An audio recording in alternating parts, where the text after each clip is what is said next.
Ketika ada orang mengatakan agama adalah musuh terbesar Pancasila, ini bahayanya bukan main. Tak pernah agama berperang dengan Pancasila. Justru Pancasila itu berdiri karena adanya agama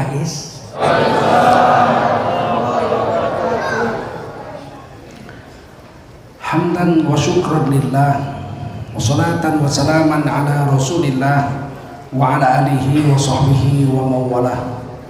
Allahumma salli ala nabiyyina Muhammadin wa ala alihi wa sahbihi ajma'in. Amma ba'du, qala Allah ta'ala fi kitabihil karim, a'udzu billahi minasy syaithanir rajim. Bismillahirrahmanirrahim.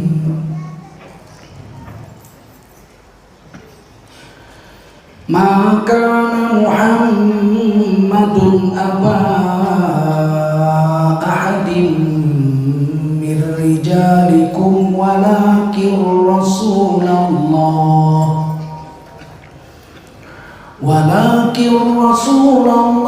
wa khataman nabiyyin wa kana Allahu bikulli syai'in alima.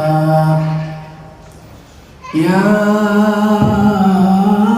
ayyuhalladzina amanu dzkurullaha dzikran katsira wasabbihuhu bukratan wa asila. Qala Rasulullah sallallahu alaihi wasallam, man kharaja fi talabil ilmi fahuwa fi sabilillahi hatta yarji. Baginda Rasul bersabda, siapa keluar untuk mendapatkan ilmu, orang itu adalah orang yang berjihad fi sabilillah sampai dia kembali ke tempatnya. Mudah-mudahan kita semua mendapatkan pahala jihad dari Allah SWT. Amin. Sadaqallahul azim wa sadaqa rasuluhun nabiyul karim wa nahnu ala dzalika minasy syahidin wasyakirin walhamdulillahi rabbil alamin. Para ulama, tuan-tuan guru yang mulia, para umarok yang berhadir yang memuliakan Allah SWT, bapak-bapak, ibu-ibu, saudara-saudara sekalian, jemaah Masjid Al-Falah, Jalan Murni, Tanjung Rejo yang dimuliakan Allah SWT. Wajiblah kita bersyukur pada Allah SWT. Salawat dan salam kita sampaikan untuk baginda Rasulullah SAW. Negara Kesatuan Republik Indonesia ini sudah berdiri 74 tahun.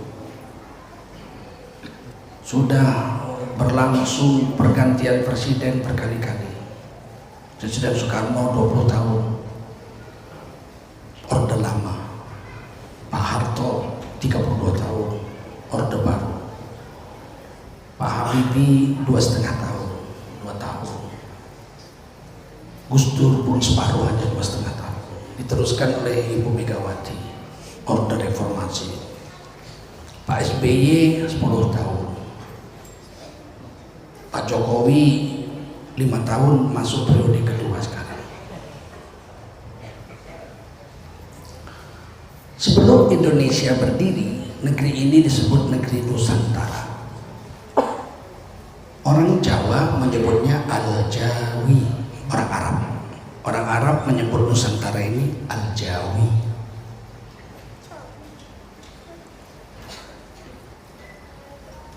Luas wilayahnya dari Thailand Selatan bahkan ke sana lagi, ke atas lagi, Kamboja yang disebut suku Champa. Sunan Ampel itu ibunya orang Champa. Sunan Gunung Jati juga putra Champa. Kamboja itu terbagi 3. Sebelah utara Laos, suku Lao. Sebelah selatan suku Khmer. Sebelah barat yang mengarah ke Laut Cina Selatan disebut suku Champa. Suku Champa ini 100% Islam. Bahasanya serupa dengan bahasa Aceh.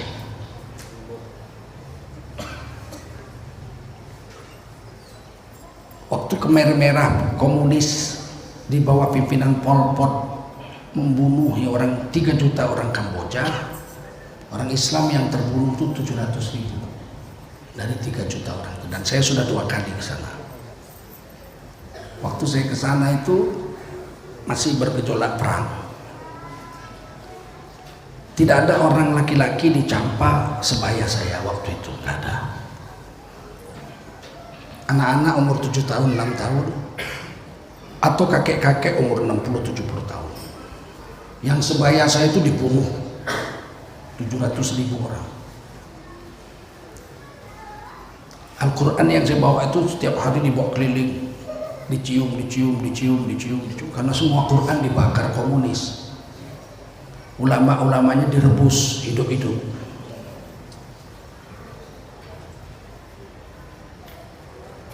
Ini ngerinya komunis. Saya lihat langsung. 10 tahun kemudian saya datang lagi. Anak-anak murid-murid saya yang saya ajar ngaji umur 6 tahun, 7 tahun tuh 8 tahun, saya datang mereka udah umur 18, 17, 16. Dan semua sudah kawin 4. Karena ada ratusan ribu janda waktu itu di Kamboja. Saya diminta kawin lagi 3 lagi, saya nggak berani saya. Karena saya pegawai negeri. Kalau saya pegawai negeri, saya balik-balik lagi sana nggak ada waktu, duit juga nggak ada. Pegawai negeri waktu itu gaji saya cuma 57.000. Saya dosen di USU. Kalau saya kawin, saya bilang kamu kita punya anak, saya nggak bisa urus. Jadi saya nggak mau. Hari ini orang mulai memelintir sejarah dengan mengatakan komunis itu tidak kejam. Gila benar. Di mana komunis tidak kejam? Cina hampir 100 juta orang dia bunuh selama komunis berkuasa. Rusia sama saja. Albania, Tajikistan, Uzbekistan, habis semua itu. Indonesia, kapan komunis baik? Tahun 48 dia bunuhi santri-santri di Madiun. Tahun 65 dia bunuhi santri-santri, jenderal-jenderal, ulama-ulama dia bunuh. Hari ini mau diungkapkan katanya, mau diungkapkan kebohongan. PKI itu korban. Siapa bilang korban? Pengkhianat, betul? Mana ada PKI baik? Sekarang aja Cina ini menutup-nutupi virus corona ini. Berapa banyak katanya yang sakit dibunuh aja. Nggak perlu diobat, bikin habisin duit aja udah sakit suntik mati aja. Apa nggak kejam itu? Dan saya sudah ke Cina, sudah keliling Cina saya. Waktu negeri ini disebut negeri Nusantara, agama sudah ada di sini. Orang Hindu sudah datang sini, punya kerajaan-kerajaan di Jawa, kerajaan Hindu banyak sekali di Jawa. Di Sumatera ada, seperti misalnya di Aceh, sana ada Puri. Puri itu kuilnya orang Hindu, 3 tingkat. Tingkat pertama besar, lebar, tingkat kedua lebih kecil, tingkat ketiga lebih kecil. 3 tingkat. Kemudian Raja Indrapuri itu masuk Islam.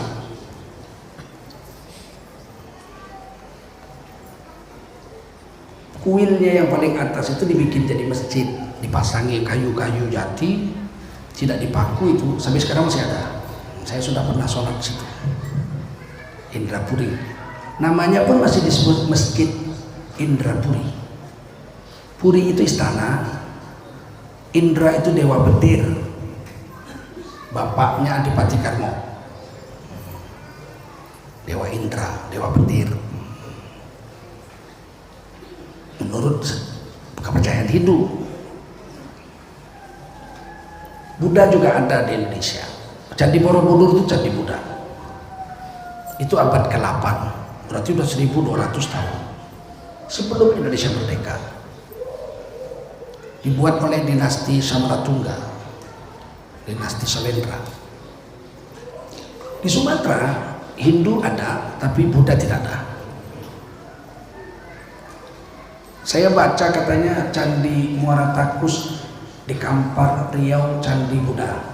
Saya ke sana, tidak ada sepotong pun candi itu memelihara satu patung Buddha pun tidak ada, maupun sama yang kecil tidak ada. Tidak ada satupun patung Buddha di Muara Takus. Candi Portibi di Mendeling, di Padang Lawas, itu juga disebut katanya Candi Buddha. Saya lihat tidak ada sepotong pun di situ ada patung Buddha, nggak ada. Dan bentuknya seperti jari, menunjukkan tauhid la ilaha illallah. Nggak ada patung situ. Saya pergi ke Muara Jambi, katanya itu Candi Buddha peninggalan Sriwijaya. Saya lihat candi-candi, tidak ada sepotong pun patung Buddha di situ. Kenapa dibilang itu Candi Buddha? Katanya yang di Muara Takus tulisan Sanskerta, saya lihat enggak, tulisannya Aramaik, tulisannya Nabi Ibrahim alaihissalam. Ada alif, ada lam, ada alif lam, ada waw. Mana ada huruf Sanskerta seperti itu? Itu tulisan Aramaik, bahasa yang dipakai oleh Nabi Ibrahim. Nabi Ibrahim punya anak dua, Ishak dan Ismail. Lebih tua Nabi Ismail 14 tahun. Nabi Ismail, Nabi Ishak. Nabi Ismail menjadi suku Arab, Bani Ismail. Tulisannya seperti tulisan Quran itu. Yang Ishak menjadi Bani Israel, bahasanya Hebrew, Ibrani. Kita bahasa Arab, mereka bahasa Ibrani. Nah, induk bahasa Ibrani dan Hebrew itu Aramaik. Bahasanya Nabi Ibrahim di Irak, Mesopotamia. Nggak ada di Muara Takus tulisan Sanskerta, yang ada tulisan Nabi Ibrahim Aramaik. Yang mengejutkan, baru didapat satu penggalian artefak di Takengon, Aceh Tengah.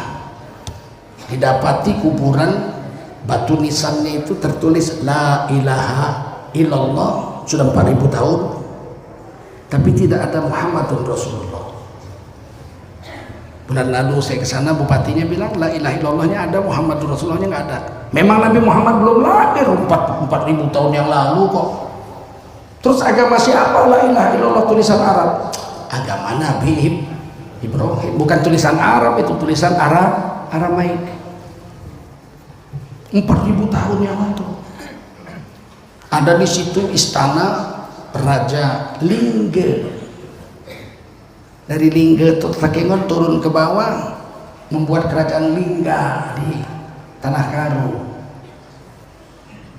Mungkin dari situ berlayar sampai ke Kepulauan Riau, di sana ada kerajaan Lingga di Riau Kepulauan. Orang Karo bukan keturunan Batak.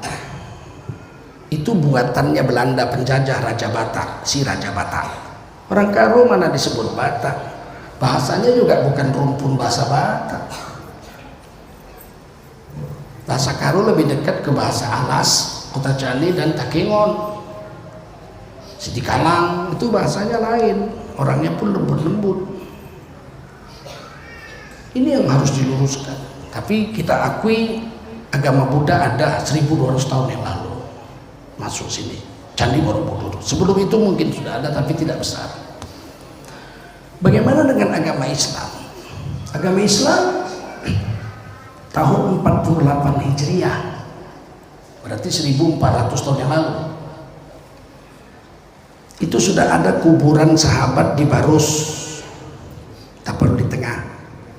Dulunya di bukit kecil aja dikubur situ, tapi kemudian lautnya surut, sehingga sekarang bukitnya itu tingginya 850 anak tangga. Sudah bikin tangganya, ada pegangannya kayak besi. Di atas itu ada satu kuburan namanya Syekh Mahmud. Kabarnya beliau adalah Ibnu bin atau anak daripada Abdullah bin Mas'ud radhiyallahu anhu, sahabat Rasulullah. Ibnu Mas'ud itu ahli Quran, 4 orang zaman Rasul, beliau masuk 1. Zaman Rasulullah SAW yang jagoan Quran itu 1 Abdullah bin Ubay, Ubay bin Ka'ab, bukan Abdullah bin Ubay bin Munafiqun. Ubay bin Ka'ab radhiyallahu anhu ini imam sholat tarawih pertama berjemaah di zaman Khalifah Umar bin Khattab radhiyallahu anhu. Ubay bin Ka'ab. Yang kedua Abdullah bin Mas'ud. Yang ketiga Abu Musa al-Asy'ari. orang Yaman. Yang keempat Salim, maulanya Huzaifah. Jadi dia budak dimerdekakan dengan uangnya Sayyidina Huzaifah, maka disebut dia maula Huzaifah radhiyallahu anhu. Salim, 4 orang. Kalau kita belajar qiraat 7, itu silsilahnya itu mesti sampai ke situ.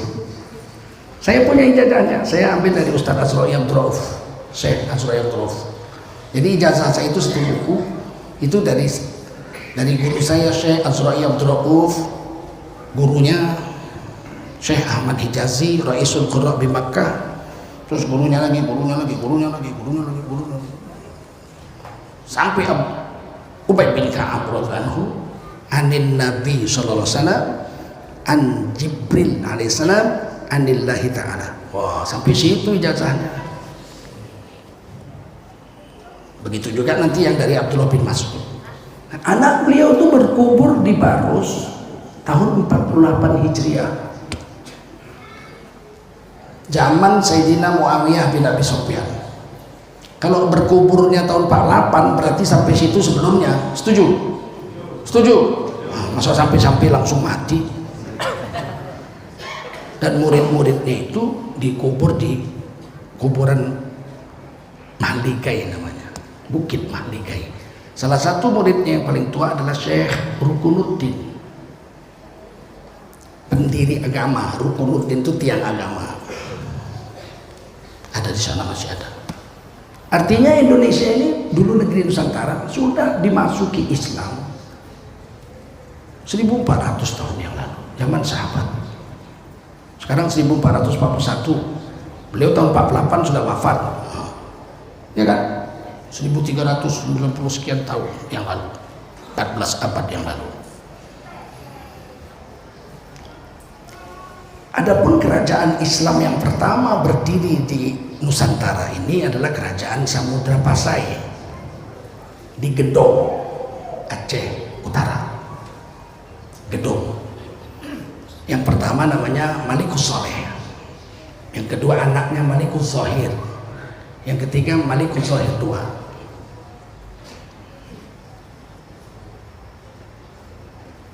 Anaknya yang keempat keturunannya namanya Zainul Abidin, dibawa oleh Laksamana Cheng-ho, pendakwah Cina, jenderal Cina Laksamana Cheng-ho, dibawa ke Cina, disekolahkan di sana, mati.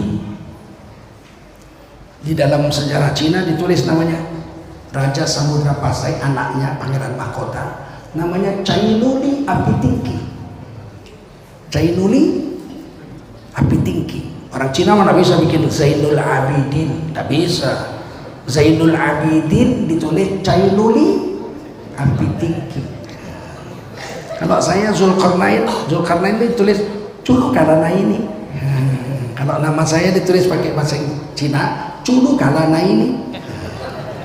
Zulfikar itu kalau tulis bahasa Cina, Culupikala. Culupikala. Ada ditulis sejarahnya.